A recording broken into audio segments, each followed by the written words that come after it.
Ladies and gentlemen, good morning. I would like to start by thanking the Delphi Economic Forum for hosting us today. My name is Laura Lacey. I'm the Executive Vice President of International at the Milken Institute. The Milken Institute is a global, nonpartisan financial think tank based in Santa Monica, California. As we're living in an increasingly divided world, I would like to start by saying how important it is to have forums like this one today. We need to dive deeper than headlines and have nuanced conversations about the issues that are shaping the world. 2024 will be a record-breaking year for elections. Around the world, more than 2 billion voters in 50 countries will head to the polls. Total elections are set to cover 50% of both the world's population and GDP. In the United States, 160 million Americans are registered to vote. Here in the European Union, more than 400 million voters will elect 720 members of the European Parliament across 27 member nations. In the United Kingdom, the election date is currently unknown, but election will take place before December. So why are we talking about these elections? Basically, the elections are going to have far-reaching implications, not only domestically, but internationally. It's going to influence geopolitics, trade relations, economic policies, and global cooperation efforts. And here we have three panelists to talk about the issues that are shaping the world and the upcoming elections and their aftermath. We have Dr. Hryhoriy Nemyria, First Deputy Chairman of the Foreign Affairs Committee of the Parliament of Ukraine. We have Raptakis, Rhode Island State Senator. And then we have Mike Cheoka, Georgia State Representative. Gentlemen, welcome. Thank you for being here today. Since we have mostly Americans on stage, let's start by talking about the United States and our upcoming elections. People love to talk about how the US is divided, but the fact is that it's been divided for a very long time. The last time a presidential candidate had more than 60% of the votes was in 1972, when President Richard Nixon was elected. We're lucky to have a Democrat and a Republican here, so I would like to start by asking the big question. Who do you think will be in the White House a year from now? And how will your party get there if you think it's a candidate from your party? Nice. Mike, can you start? Yeah, I'll be happy to. Thank you very much for the question. And Laura, thank you for being the commentator, and I appreciate the Delphi Forum for inviting us to participate in this. But to answer your question, I think former President Donald Trump will be in the White House come January 2025. I think the history, as far as his previous presidency and the issues that he faced at that time, are very similar to what we're going to see right now. Crime, obviously, is extremely important. The opposition party had in my opinion, short-sighted defund the police movement, and I think that's going to play well for Republicans. We're going to see the border issue in Texas. We have over 120,000 illegal aliens crossing our borders every month. And over 3 million have come into the United States. And these people that are coming across are not innocents. There are many people that are criminals. We had a murder in Georgia, in Athens, Georgia, less than a month ago. A young lady, Lakeland Riley, was killed in the middle of the afternoon by an illegal alien. And so crime is going to be a huge issue. Economy, obviously, is going to be an issue. But now, in reference to our colleague here, foreign policy is also going to be huge. With the war in Ukraine right now, and I might add the heroes of Ukraine that are fighting, and we're grateful for them. They're at the edge of where totalitarianism and democracy meet, and I'm grateful for their heroic actions. And I feel comfortable that with a Republican administration, we'll be able to give continued support to Ukraine. Lou? Thank you. Good morning, Kalimera. I want to thank Simeon and the Delphi Economic Forum here and the staff for the hard work putting this together. I'm going to take this into probably three parts. One, referring to the United States, what's happening in the U.S., the elections effect of the European Union, the world, and the elections the affecting here in Greece. Number one, that the Biden administration will keep the current status quo regarding NATO, supporting Ukraine. Again, it depends on the makeup of the U.S. Senate and the House of Representatives. As we see, there's going to be an important vote, hopefully, to finally give that important, crucial aid to Ukraine. You're going to see, again, the issue about green energy with the Biden administration, keeping that front and forward with wind, electric vehicles. But on the flip side, the other issue is we've seen both administrations. We've seen 4 years of the Trump administration. We've seen now 4 years of the Biden administration. And for Europe, they have a clear picture of which one of these two administrations will be successful in November. For Greece, it's good news either or. Number one, we can go back to President Obama and Secretary Lou that supported Greece during this economic crisis back then.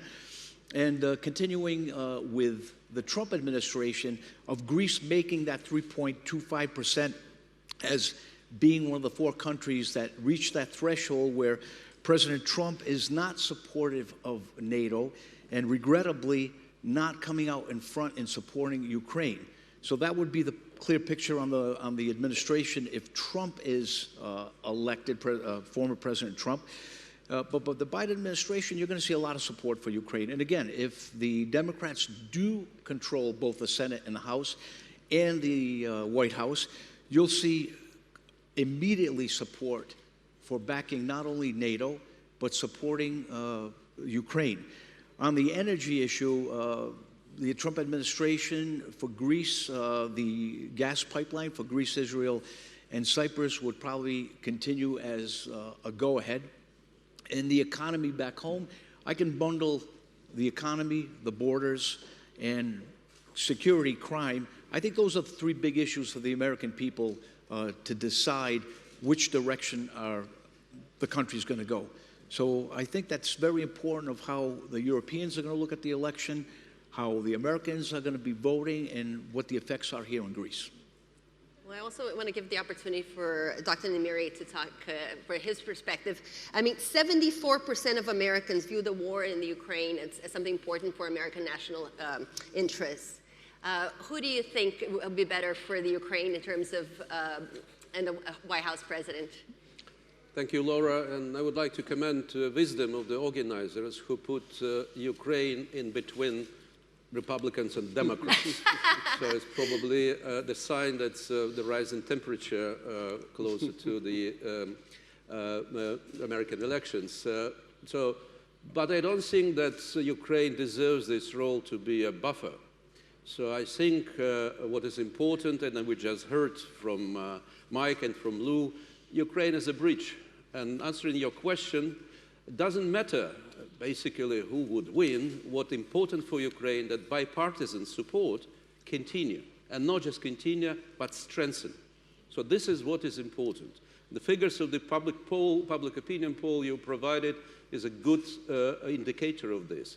But also, whoever is elected, and it's difficult to predict, not like elections, so-called elections in Russia recently, difficult to predict who would win. But whoever would win, I would say it is important to act responsibly. And the responsibility has to do thinking about what does leadership, US leadership means for Americans, but for the whole world. So that's why I'm pleased that both colleagues confirmed that bipartisan support is to stay. What Ukraine wants, it's not just to stay, but to strengthen, and in a very tangible way.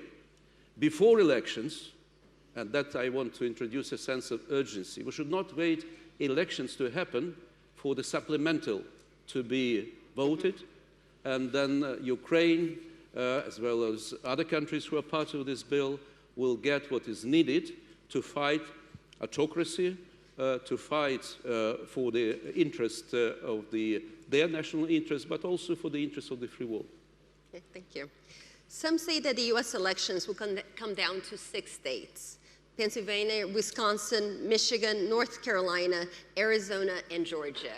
And since Mike here is from Georgia, I wanted to get his sentiment on the ground. who will capture the hearts and minds of Georgian voters? Well, as I said earlier, I think President Donald Trump will capture that. If you look at historically what Georgia has done, the governor, Brian Kemp, has done an outstanding job, and he was reelected overwhelmingly. All the statewide office holders at the state level, Commissioner of Agriculture, Secretary of State, Commissioner of Insurance, all those are Republicans. But that doesn't mean that, that there's room for other ideas and other possibilities. It's interesting that we're considered purple, but when you look at the different elections and the election cycle, you also have to take into consideration that election reform was necessary. I have many friends in Greece, and when I explain to them the process of an election in Georgia, and I think we talked about that yesterday, here you have an identification card. You use your identification card and you go cast your ballot. In the United States, or at least in Georgia, you can go with a l'orientation apodei, which means a bill from your power company, and that's enough identification for you to vote. So there were questions in the previous election, and the state legislature, which is in charge of elections, and we put a lot of safeguards in place to ensure the accuracy of the elections, but also to make sure that the citizens believe and trust the outcome.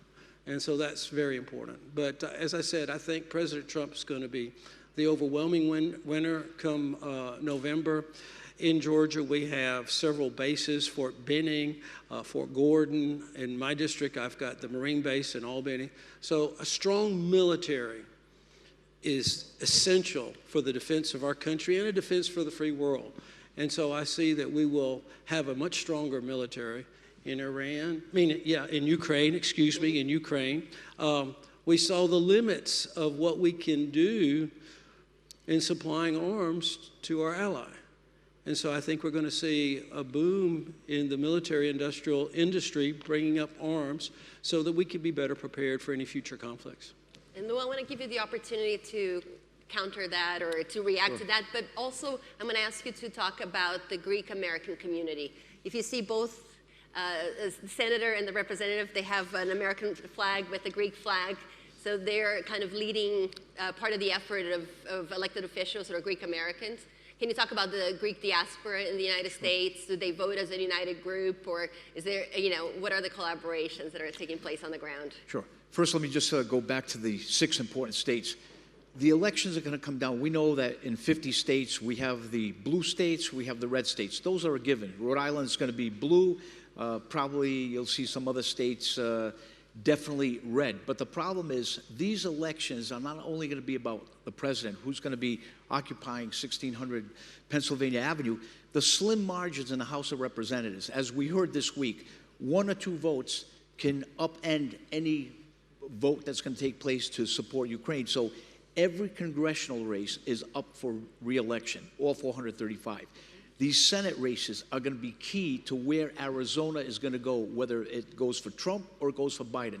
Same thing in Pennsylvania. You have Casey. Those elections are going to be so close, where the U.S. Senate race, again, the margins are so slim in both chambers, so it could affect what's going to happen in November. So we don't know. We've got 6 months to go. Anything can happen. We have the Republican National Convention taking place in July. We have the Democratic National Convention in August. As far as the diaspora, we elected officials, there's 43 of us in the United States. We have 3 lieutenant governors, California, Connecticut, Nevada, Greek Americans. We have 5 members of Congress. We know the retirement, regrettably, of John Sarbanes. It's down to 4. Hopefully there's more running.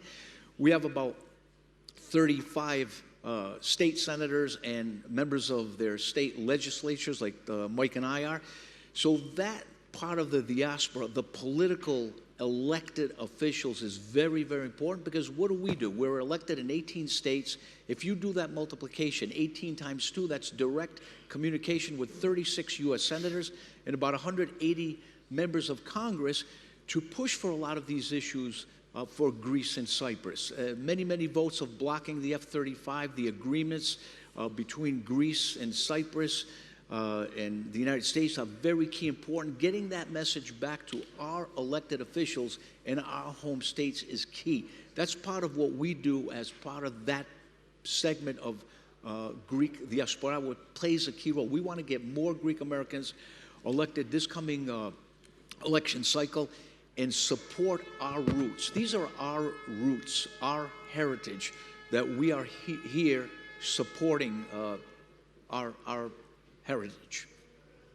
Thank you. We're here to also talk about the European Union and the upcoming elections in the EU. In June, Europeans are going to be electing 720 politicians. It will be a 4-day-long election in 27 countries in 24 official languages. So, Dr. Nemyria, what would you say, what are the trends that are shaping this election, and how will it impact Ukraine? Yeah, probably for Europeans difficult to understand American electoral systems, but I guess how difficult it is for the American understand European system. The 27 basically elections in 27 member states, 720 members of the European Parliament, and almost, as you said, 400 million voters to go. What is at stake? The future of Europe. Future of every country and the citizens that are part of Europe. Ukraine is Europe. So while Ukraine is not member of the European Union yet, what would happen or would not happen in the European Union would have a tremendous impact on war in Ukraine. And I would like now to quote a special envoy of Greece on Ukraine, Spiros Lambridis, who here in this room, the first day of the conference, said, I quote, "The war is next door, and it will come here if we will not do what is needed." And again, I'm speaking about the sense of urgency. Because when people are voting, usually, and it's not just the case of the American elections, but also in many European countries, if not at all, probably foreign policy, security, a bit security in terms of the external security, not among the high priorities. But these elections are going to be different in this sense, these European elections. And the message, and I could the trend you ask, the trend unfortunately, and I specifically underline this, the trend that we may see a shift to more far right, more nationalistic members of the European Parliament, which doesn't sound good for the issues like foreign policy and the external security. Therefore, whoever would come, he may hear the question from the voter, why my government cares more about war in Ukraine than about its own citizens. So, and I believe MEPs or future MEPs should be well equipped to answer this question. The one line I already said, like Spiros Lambridis said, so the war next door and it will come here if we will not do what is needed. The message from Ukraine to European voters, to those politicians who will compete for 720 seats, is very straightforward. After more than 2 years of war, Ukraine and Ukrainians remain united. We committed to continue to fight and to win. We will not give up. We will not surrender. What is important for this to come sooner rather than later, because protracted war benefits only Putin. It does not benefit Americans. It does not benefit Europeans. What needs to be done to make this war to end as soon as possible? Deliverables. That's words and afterwards actions. What does actions mean? We do need now, not after European or after American elections, the long-range missiles. We do need artillery ammunition. We do need electronic warfare, anti-drones including, and drones themselves. So this is what we need. And again, I would like to highlight this responsibility, because elections, sometimes people are, okay, let's wait until after elections. This is not the case for Ukraine. what is at stake. For Ukraine, it's basically to be or not to be. Existential, as some academics call it. But what's yet to happen, and that's my hope with the European elections, because in Europe, it's not yet to be or not to be. I believe responsible politicians, the future members of the European Parliament, would understand and deliver this message, convince their voters that what is at stake, the war in Ukraine and the victory of Ukraine, is a major contribution for the future of Europe to be. Thank you. Yeah, some may say that it's actually cheaper to support Ukraine now than actually engage in the long-term fight with Russia. So I think the challenge that you guys have is really having that long-term support from Europe and the United States. Now, yeah, let's talk about polarization that's happening in the United States. Mike, are you worried that if Biden wins, that there will be another January 6th? No, I'm not worried about that at all. If with the elections reform we put in place, the American voters will believe and trust the outcome. I think that's extremely important. If we don't prove that to the American voters that they can trust the election system, then things will happen. But I want to reiterate on both of my colleagues here. Lou made an excellent point that even though we're members of different political parties, our support for Greece is united. And we communicate very, very often. And we realize that because of our heritage, because of our love for Greece, and because of the Greek people and they invented democracy and continue to defend it. Because of that, we communicate across party lines. I work with the Republican representatives in the House and the Senate, and he works with the Democratic representatives in the House and the Senate, and I really appreciate his going forward and moving forward in a very positive and proactive way for the benefit of Greece. And as far as Ukraine is concerned, he's right. He's absolutely correct. If we do not defend Ukraine now, quickly, forcefully, and I think the last year, when things were held up for a year, all it did was allow the Russians to dig in and fortify. We lost the initiative, and I don't think we need to do it again because we're paying for that with Ukrainian lives. Laura, may I jump in here? Okay, sure. Also, I'm a Ukrainian politician, but I'm a Ukrainian politician who has Greek roots. So my grandmother, she's from Pontic Greeks.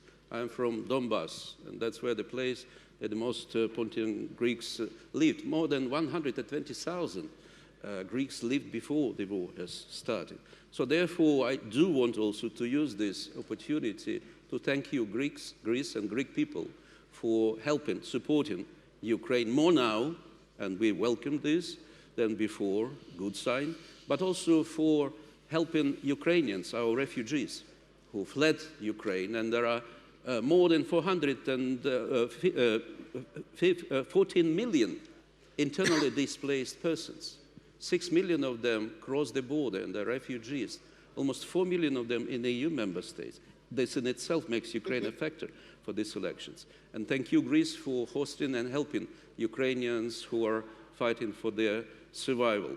But also to make, if I may, to give advice to my American colleagues. Please. We keep hearing mantra, we will stay with Ukraine as long as it takes. Sometimes we hear deviation from this mantra. We will stay with Ukraine as long as we can. What is important, and that's the message to win this war, it is important, what is the message? It's strategic goal. What is needed? And I strongly believe that this is what needs to be conveyed to American voters also, and to European. We will stay with Ukraine as long as it takes to win this war. My colleague's correct. There's no tomorrow. It's today. Today we have to help Ukraine. But going back to your original question, the former President Trump's got 2 court cases right now. He's worried about that.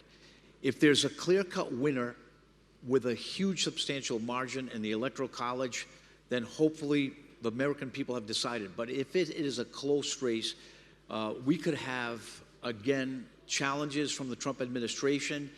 Who knows what's going to happen? And the problem is if they challenge these key states, we could have a long-running battle in the courts. Who knows when the election will be finalized? That's my worry, that the Trump administration, former Trump administration, is not going to go away. We've seen what happened January 6th, and we think that they're going to challenge every single state. If they're close in the polarity, they will challenge it. So I think that inside also the United States, you've seen a lot of the younger voters voted uncommitted. 15% of those young voters voted uncommitted. That sends a strong message that they're not happy with what is happening in Gaza with the Palestine question, and they are making their their votes count and send a strong message to the Biden administration. On the other hand, the Biden administration, as we can see just recently, trying to get rid of these student loans to bring back that younger vote for this coming November. So there's problems on both ends of the equation. No, I think that that's an excellent point. I think we should talk about the gerontocracy of American politics.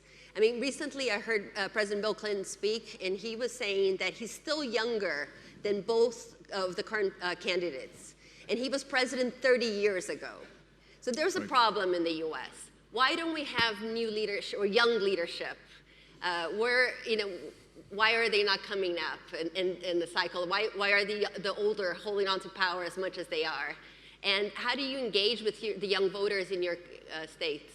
Well, yeah, I can't speak for the rest of the country, but I can say that the young people are very much engaged and active and involved in the Republican Party.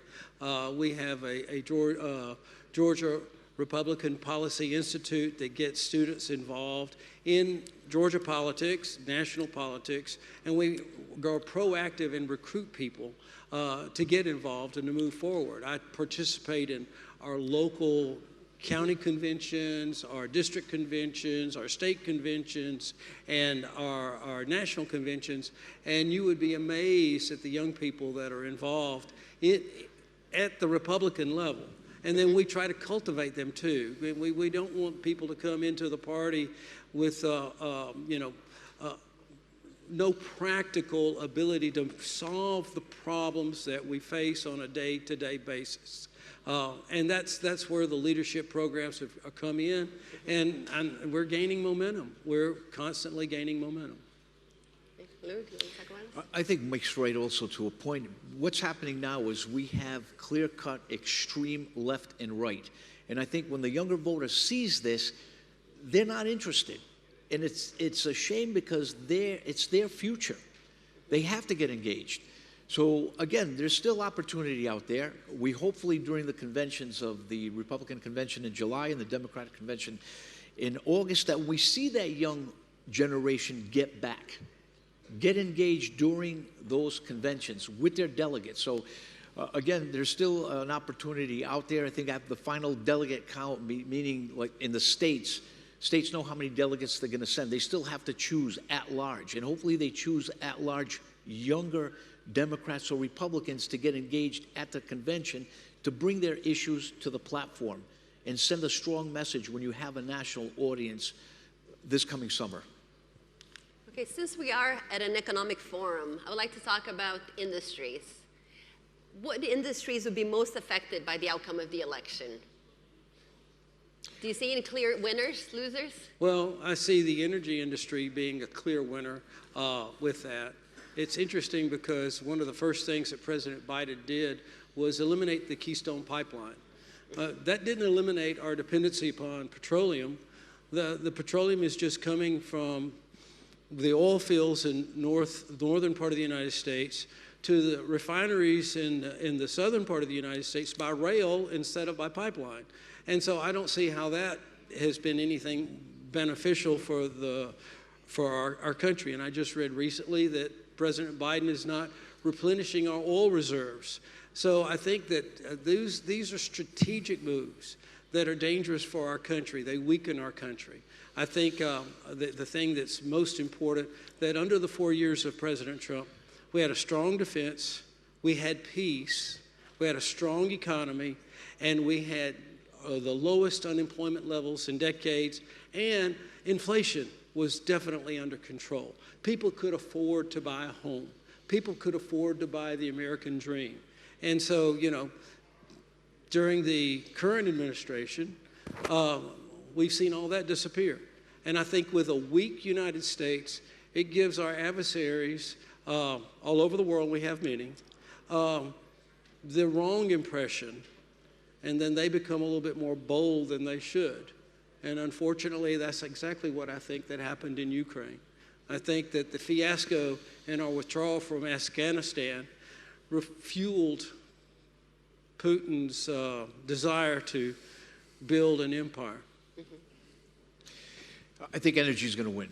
Number one, clear picture. The other issue is the tariffs that have been placed under the Trump administration on European products being exported to the United States to protect American companies. Hopefully the negotiations continue under the Biden administration, continue to work with the European Union, to work with Europe, to ease that pain. Energy, gas, fuel, hydrocarbons are all winners. Like I said earlier, I think it's a big win for the region, for Alexandroupoli, for Greece, Israel, and Cyprus. Trump administration wants to keep going on fossil fuels. The other problem is green energy. Under the Trump administration, it's going to suffer. That industry is going to suffer. Under the Biden administration, continues as is. So I think there's going to be clear-cut winners and losers when we look at the whole picture. Let me add a bit of the Ukrainian thoughts on that. There are many talks about reconstruction after the war will end. And we have yearly conferences in Switzerland, Germany, Italy, UK on that. But the important point is that before you invest to reconstruct something, it's much wider to invest to prevent destruction. And that's about war and its scale, the war of attrition. Second, these elections, of course, not about the industries, but it's about the future model and correcting imbalances or disbalances. I think the single issue that would have an impact as far as the economy is concerned, and that's directly related to the war in Ukraine, it's defense industries.